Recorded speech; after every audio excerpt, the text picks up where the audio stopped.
നമ്മുടെ ഒരു സബ്സ്ക്രൈബറിന്റെ ഡൗട്ടാണ്, pay out tool കാണുന്നില്ല, ഏണിങ്സ് ഈ ആഴ്ചത്തെ മാത്രമേ കാണുന്നുള്ളൂ, അതായത് ഈ 2 ദിവസത്തെ. അപ്പോൾ നമ്മൾ ഏണിങ്സ് മുമ്പൊക്കെ നമുക്ക് പേ ഔട്ട് ടൂള് ഈ പ്രൊഫഷണൽ ഡാഷ്ബോർഡ് ക്ലിക്ക് ചെയ്ത് കഴിഞ്ഞ ഉടനെ നമുക്ക് താഴേക്ക് പോയി കഴിഞ്ഞാൽ നമുക്ക് അവിടെ കാണാൻ സാധിക്കും. ഓക്കെ, പക്ഷെ നിലവിൽ ആ പേ ഔട്ട് ടൂള് കാണുന്നില്ല. പേ ഔട്ട് ടൂളായിട്ട് തന്നെ നമുക്ക് ഫുള്ളായിട്ട് കാണുന്നുണ്ടെങ്കിൽ അതർ ടൂളിൽ ക്ലിക്ക് ചെയ്യുക. ക്ലിക്ക് ചെയ്ത് കഴിഞ്ഞാൽ ഇവിടെ നമുക്ക് പേ ഔട്ട് ടൂള് കാണാൻ സാധിക്കും. പിന്നെ നമുക്ക് ഏണിങ്സ് കാണുന്നില്ല എന്ന് വെച്ച് കഴിഞ്ഞാൽ ഏണിങ്സ് നിലവിൽ ജനുവരി 1 മുതലുള്ള ഏണിങ്സ് ആണ്. ജനുവരി 1 മുതൽ 2ന്റെ ഏണിങ്സ് ആണ് ഇപ്പൊ നിലവിൽ അവിടെ കാണിക്കുന്നത്.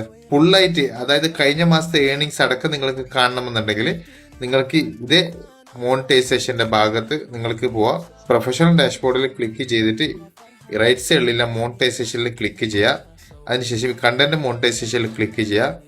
ക്ലിക്ക് ചെയ്തതിന് ശേഷം ഈ ഇവിടെ കാണുന്നതാണ് ലാസ്റ്റ് 28 ഡേയ്സിന്റെ ഏണിങ്സ് നിങ്ങൾക്ക്, അതായത് ഈ 2 വരെ അതായത് 28 ദിവസം, ലാസ്റ്റ് 28 ദിവസത്തെ ഏണിങ്സ് ആണ് അവിടെ കാണിക്കുന്നത്. ടോട്ടൽ ഏണിങ്സ് മുമ്പ് നമ്മൾക്ക് കാണിച്ചതുപോലെ കാണിക്കില്ല. നിലവിൽ ഇവിടെ കാണിക്കും നിങ്ങൾക്ക് ജനുവരി 1 മുതൽ 2 വരെയുള്ള ഏണിങ്സ് മാത്രമായിരിക്കും ഇവിടെ കാണിക്കൽ.